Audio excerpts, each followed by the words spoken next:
So, dev stream 163 has just ended. The first proper dev stream with the new Warframe dev team in charge. This stream was basically the Pablo stream because he had a lot to talk about and it was kind of nice to see as well. It was a 2-hour long stream, a super long stream. I think the longest dev stream we've ever had. I will try to timestamp everything in this video for tomorrow, but right now it is super late. And as you can imagine, this is going to be a long video. So out with the old guard and in with the new. And with the new is a lot of Warframe game changes and additions. We have a lot to go over, so make sure and stay till the end of the video where we're going to talk about this new buffing system coming with Veilbreaker. Now Veilbreaker, quality of life changes like massive armor stripping buffs, syndicate standing changes, Styanax gameplay and abilities, Archon Hunt's the expected area of effect, explosive nerf to weapons, and of course much more, so let's get started.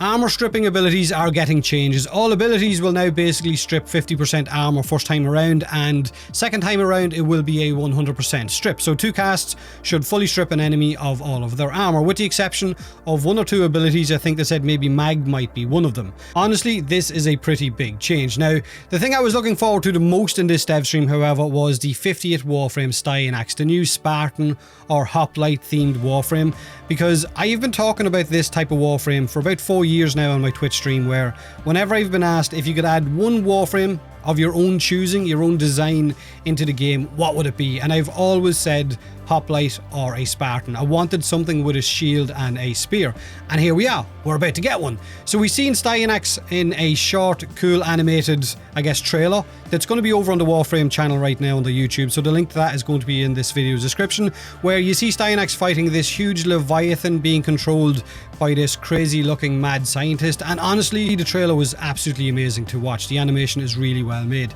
Styanax will be a free Warframe apparently for a limited time, right? Simply logging into the game for the first 2 weeks of Veilbreaker being released will get you your Styanax, but after those 2 initial weeks you're gonna have to farm him. So he doesn't have a quest, simply log in and you get him within those first 2 weeks. Now coming with Styanax is a Prex card, a signature spear gun called the Aphentis. This spear gun can buff friendly units with fire rate, reload speed, additional ammo, and of course reduced recoil, simply by throwing the spear gun on the ground near your friendly units. He's also coming with more than 1 alt helmet. This is his gameplay in the background. Now just be aware that the gameplay segment showed off him in his alt helmet, which I really don't like. I think the default one definitely looks much better, in my opinion anyway. But Styanax's 4 abilities are, his first one is his Axios Javelin, where he will throw a spear. If the spear hits an enemy or a surface, it will create a vortex and suck enemies in. Okay, his second ability is called the Tharos Strike. This is his helmet ability. You're going to be able to subsume this one and put it on any Warframe you want. It is a shield slam that will cut armor and shields in half on enemy units, and then it will also deal damage as well. So you're going to have basically an armor stripping ability that you can send onto any Warframe you want. I don't know if it's going to have reduced stats when it is subsumed. His third ability is called Rally Point, where you will buff nearby allies with passive energy regen, and then you will gain shields on kills or kill assists when your squad mates kill enemies. His fourth ability is called Final Stand, where you will jump up into the air with your Styanax. You will summon what looks like spectral versions of Styanax beside you, and they will all throw spears or energy spears into the ground around you. It seemed to do a decent amount of damage. Don't know if it scales. I guess only time will tell as well. His passive is that his shields or overshields will increase the crit values of your weapons, and you will get double that bonus if you are using a spear gun, which of course he comes with a signature spear gun. Styanax is coming with a Veilbreaker update, so you don't have too long to wait for him as well. Now, our starter Warframes are also getting some slight tweaks on the way. Excalibur's Slash Dash will now do a bleed proc on every swing. His Radial Javelin will also do bleed procs, and they have removed the enemy cap, so you're going to be able to deal those to more enemies. Volt's Shock will now cost much less energy, 15 energy. His speed buff is getting buffed with strength and duration, so basically he's going to be able to run faster and longer. His shield will no longer drain extra energy or lock you, I think, into your secondary weapon when you pick it up. For Mag, her pull ability will now pull enemies into a vortex in front of her instead of having them fly past you and going into a different fucking dimension or smashing into a wall. It is the subsumed version of this will have a reduced effect as well. Her polarized ability, Shards, will now hover around your Mag, dealing damage to enemies that come close to you. So a little bit like Nova with her particles going around her as well. Which brings us to the doom and gloom portion of this video. Nerfs ahoy!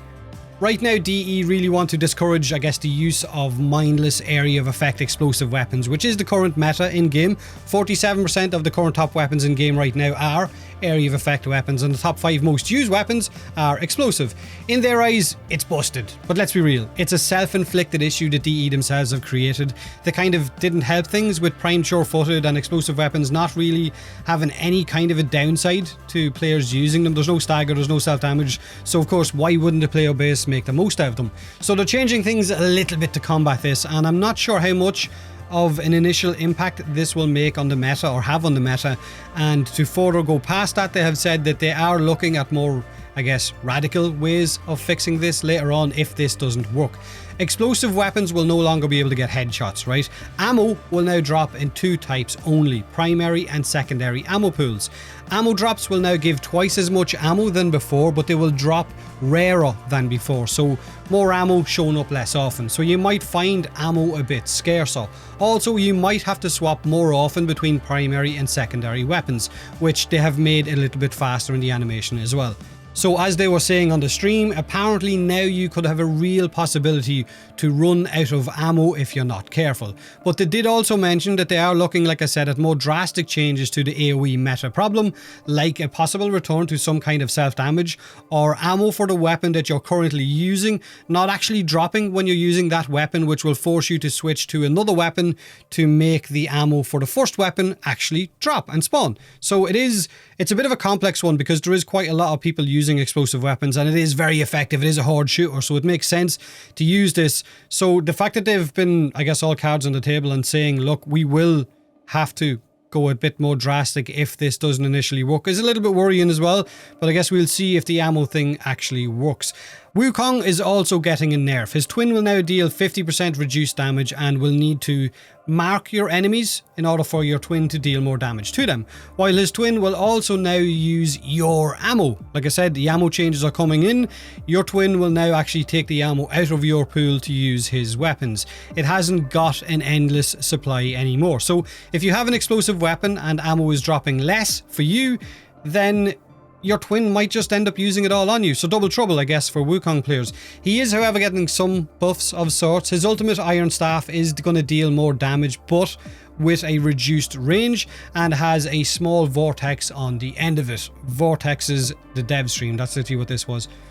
Now, Veilbreaker, of course, is our next major update, and it's going to have a small introductory quest, about an hour long or so, to show you some of the new systems. There is a new syndicate, Cal's Garrison, where you can customize your Cal, make him look sexy, if that's possible, for a Grenier unit, right? Fashion him.